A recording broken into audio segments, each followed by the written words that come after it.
मेरे प्यारे भाइयों व बहनों, आज मैं आप सबको मुंशी प्रेमचंद जी की कहानी, जिसका शीर्षक है सच्चाई का उपहार, सुनाने जा रही हूँ। तहसीली मदरसा बराव के प्रथम अध्यापक मुंशी भवानी सहाय को बागवानी का कुछ व्यसन था। क्यारियों में भांति भांति के फूल और पत्तियां लगा रखी थी। दरवाजों पर लताएं चढ़ा दी थी। इससे मदरसे की शोभा अधिक हो गई थी। वह मिडिल कक्षा के लड़कों से भी अपने बगीचे को सींचने और साफ करने में मदद किया लिया करते थे। अधिकांश लड़के इस काम को रुचिपूर्वक करते। इससे उनका मनोरंजन होता था। किंतु दर्जे में 4-5 लड़के जमींदारों के थे। उनमें ऐसी दुर्जनता थी कि यह मनोरंजक कार्य भी उन्हें बेकार प्रतीत होता। उन्होंने बाल्यकाल से आलस्य में जीवन व्यतीत किया था। अमीरी का झूठा अभिमान दिल में भरा हुआ था। वह हाथ से कोई काम करना निंदा की बात समझते थे। उन्हें इस बगीचे से घृणा थी। जब उनके काम करने की बारी आती तो कोई न कोई बहाना करके उड़ जाते। इतना ही नहीं, दूसरे लड़कों को बहकाते और कहते, वाह, पढ़े फारसी, बेचे तेल। यदि खुरपी कुदाल ही करना है तो मदरसे में किताबों से सिर मारने की क्या जरूरत। यहाँ पढ़ने आते हैं, कुछ मजूरी करने नहीं आते।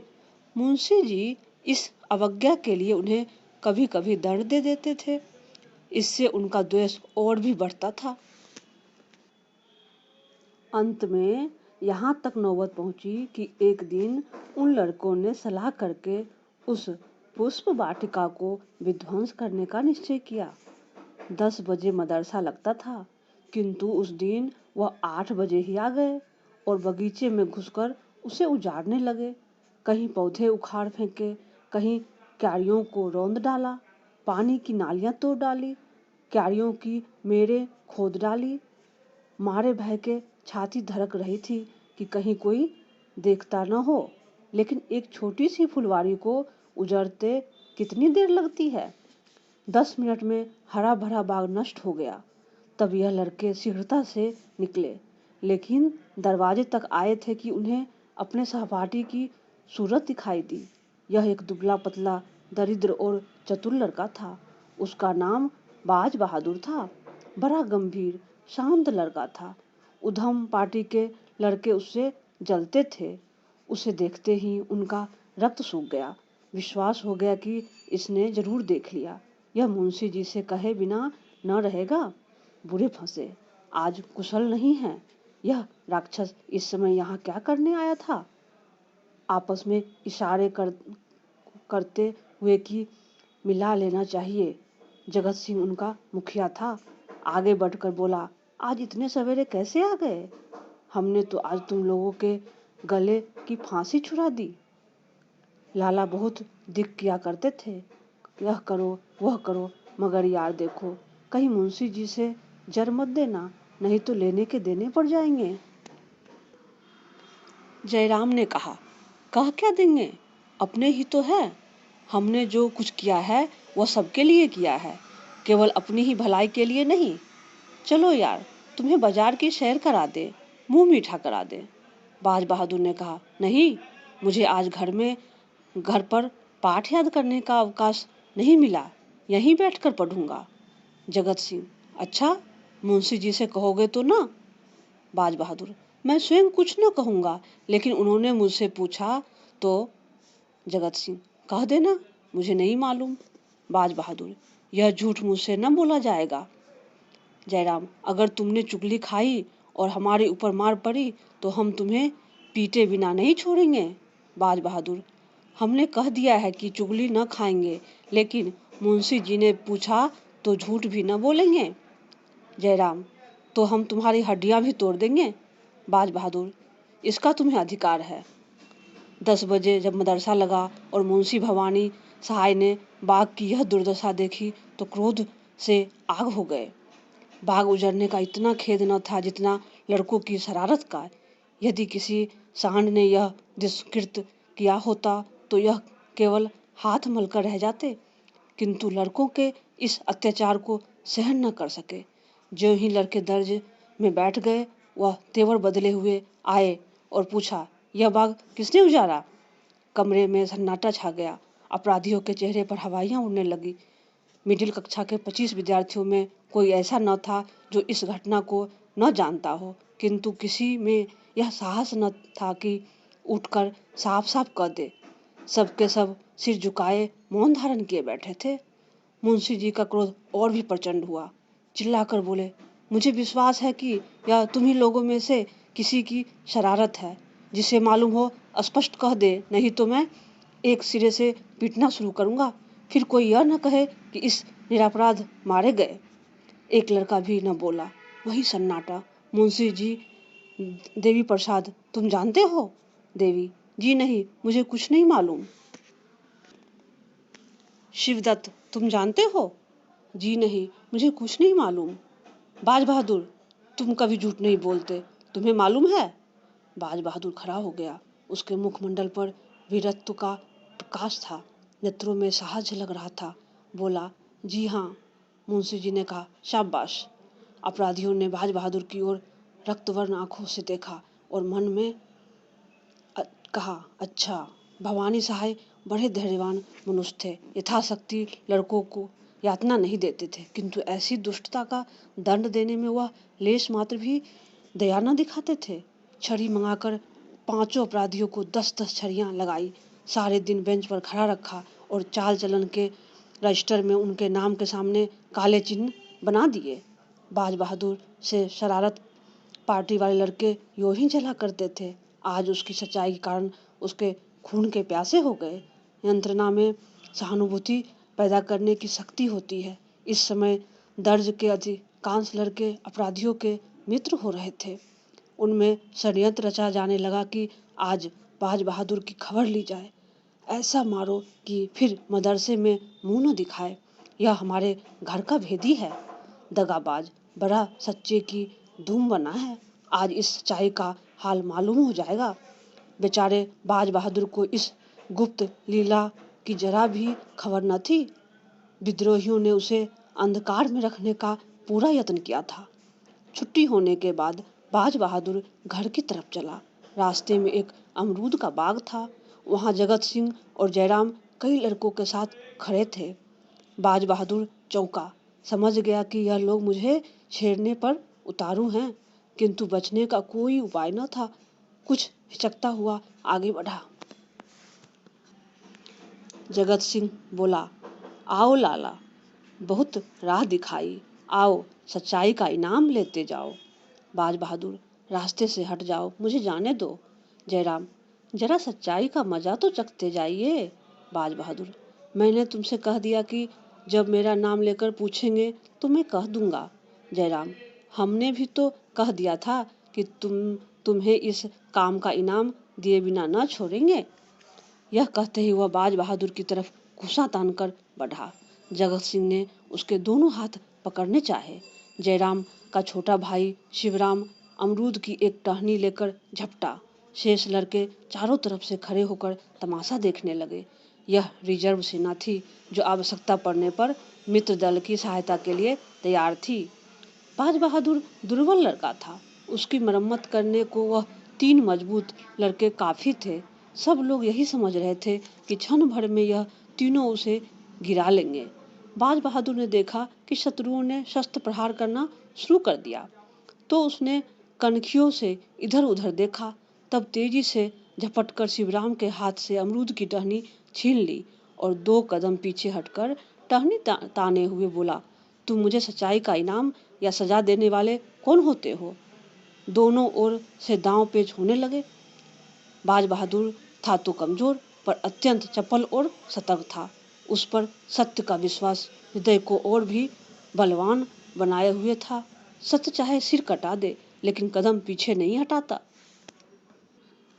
कई मिनट तक बाज बहादुर उछल उछल कर वार करता और हटाता रहा, लेकिन अमरूद की टहनी कहाँ थम सकती।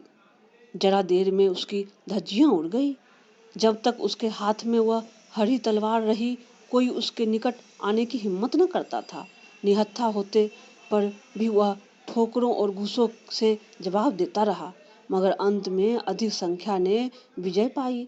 बाज बहादुर की पसली में जयराम का एक घुसा ऐसा पड़ा कि वह बेदम होकर गिर पड़ा। आंखें पथरा गई और मूर्छा सी आ गई। शत्रुओं ने यह दशा देखी तो उनके हाथों के तोते उड़ गए। समझे इसकी जान निकल गई, बेतहाशा भागे। कोई 10 मिनट के पीछे बाज बहादुर सचेत हुआ। कलेजे पर चोट लग गई थी। घाव ओछा पड़ा था, जिस पर भी खड़े होने की शक्ति न थी। साहस करके उठा और लंगड़ाता हुआ घर की ओर चला। उधर यह विजयी दल भागते भागते जयराम के मकान पर पहुंचा। रास्ते ही में सारा दल तितर बितर हो गया। कोई इधर से निकल भागा, कोई उधर से। कठिन समस्या आ पड़ी थी। जयराम के घर तक केवल 3 सुदृढ़ लड़के पहुंचे। वहां पहुंचकर उनकी जान में जान आई। जयराम कहीं मर न गया हो, मेरा घुसा खूब बैठ गया था। जगत सिंह, तुम्हें पसली में नहीं मारना चाहिए था। अगर तिल्ली फट गई होगी तो न बचेगा। जयराम, यार मैंने जान के थोड़े ही मारा था, संयोग ही था। अब बताओ क्या किया जाए। जगत सिंह, करना क्या है, चुपचाप बैठे रहो। जयराम, कहीं मैं अकेला तो न फंसूंगा। जगत सिंह, अकेले कौन फंसेगा, सबके सब साथ चलेंगे। जयराम, अगर बाज बहादुर मरा नहीं है तो उठकर सीधे मुंशी जी के पास जाएगा। जगत सिंह, और मुंशी जी कल हम लोगों की खाल अवश्य उधेड़ेंगे। जयराम, इसलिए मेरी सलाह है कि कल से मदरसे जाओ ही नहीं, नाम कटा के दूसरी जगह चले, नहीं तो बीमारी का बहाना करके बैठे रहें। महीने 2 महीने के बाद जब मामला ठंडा पड़ जाएगा तो देखा जाएगा। शिवराम, और जो परीक्षा होने वाली है। जयराम, ओहो, इसका तो ख्याल ही न था। 1 ही महीना तो है। जगत सिंह, तुम्हें अब की जरूर वजीफा मिलता। जयराम, हाँ मैंने बहुत परिश्रम किया था। तो फिर। जगत सिंह, कुछ नहीं, तरक्की तो हो ही जाएगी, वजीफे से हाथ धोना पड़ेगा। जयराम, बाज बहादुर के हाथ लग जाएगा। जगत सिंह, बहुत अच्छा होगा, बेचारे ने मार भी तो खाई है। दूसरे दिन मदरसा लगा। जगत सिंह, जयराम और शिवराम तीनों गायब थे। वली मोहम्मद पैर में पट्टी बांध आए थे, लेकिन भय के मारे बुरा हाल था। कल के दर्शकगण भी थरथरा रहे थे, कहीं हम लोग गेहूं के साथ घुन की तरह न पिस जाएं।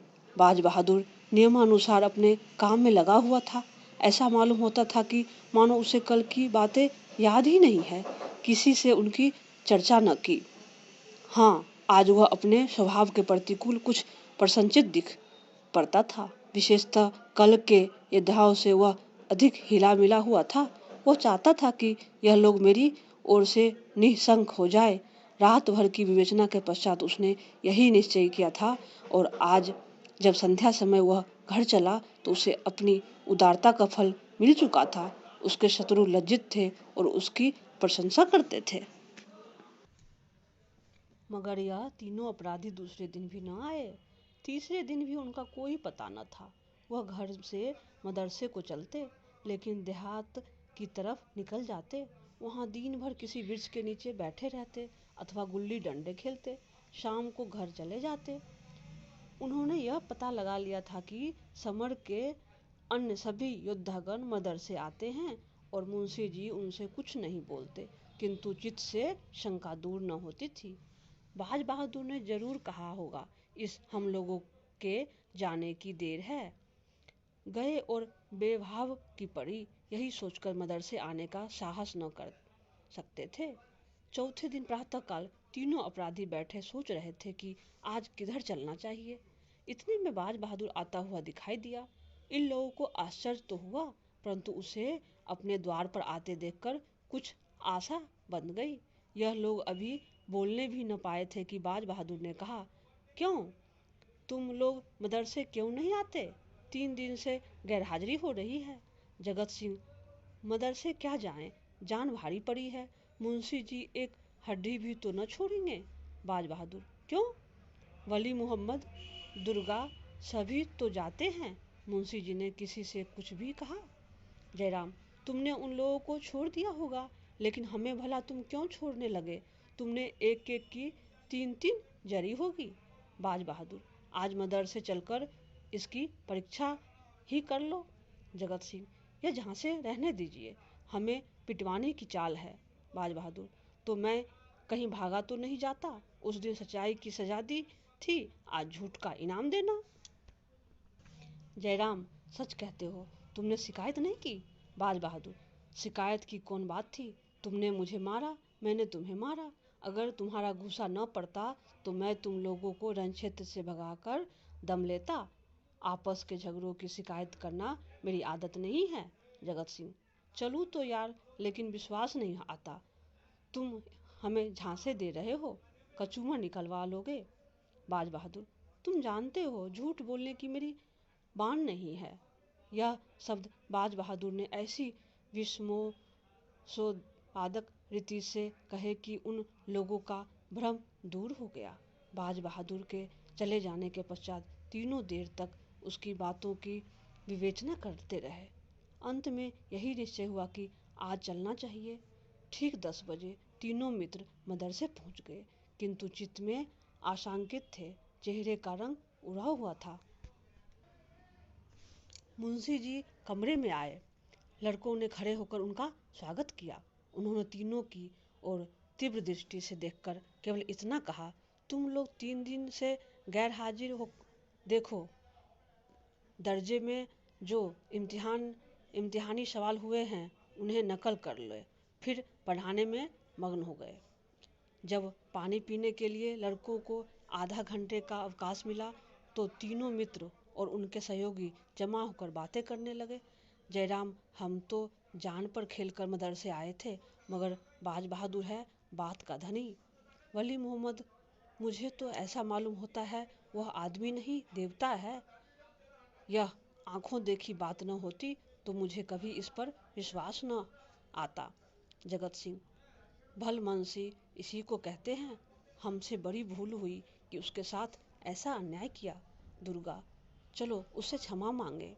जयराम, हाँ, तुम्हें खूब सूझी आज ही। जब मदरसा बंद हुआ तो दर्जे के सब लड़के मिलकर बाज बहादुर के पास गए। जगत सिंह उनका नेता बनकर बोला, भाई साहब, हम सबके साथ सब तुम्हारे अपराधी हैं। तुम्हारे साथ हम लोगों ने जो अत्याचार किया है उस पर हम हृदय से लज्जित हैं। हमारा अपराध क्षमा करो। तुम सज्जनता की मूर्ति हो। हम लोग उज्जर, गवार और मूर्ख हैं। हमें अब क्षमा प्रदान करो। बाज बहादुर की आंखों में आंसू आए। बोला, मैं पहले ही तुम लोगों को अपना भाई समझता था और अब भी वही समझता हूँ। भाइयों के झगड़े में क्षमा कैसी? सबके सब उससे गले मिले। इसकी चर्चा सारे मदरसे में फैल गई। सारा मदरसा बाज बहादुर की पूजा करने लगा। वह अपने मदरसे का मुखिया, नेता और सिरमौर बन गया। पहले उसे सच्चाई का दंड मिला, अब की सच्चाई का उपहार मिला। आशा करती हूँ कि आप सबको ये कहानी अच्छी लगी होगी। कहानी सुनने के लिए बहुत बहुत धन्यवाद।